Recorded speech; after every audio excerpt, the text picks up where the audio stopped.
back with the JD 317 transmission rebuild. Not much done so far. What I do have done is I do have the transmission apart like I had in the last video. I went ahead, cleaned it up even more so. I got to clean up these still.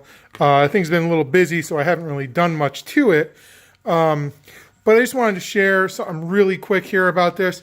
I did say that these things fall out. I hope they go back in either order. I'm going to find out. Anyway, I've been trying to keep dirt out as much as possible.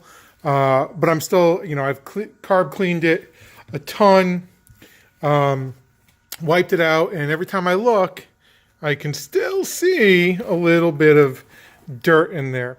But that's not the reason for this quick video. Let me just put this back on so things don't disappear and hopefully hold out some of the dirt. All right, cool. It's on this right here where it's painted. All right.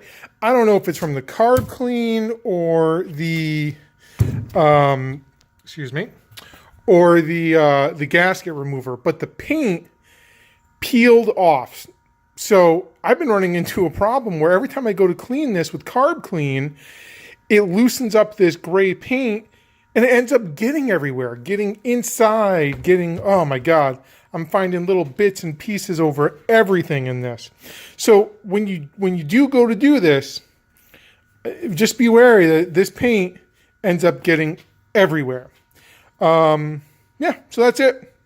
Hopefully I'm going to pick up the parts shortly and we'll have this thing back together and a picture of it running. And that's that. Have a good day.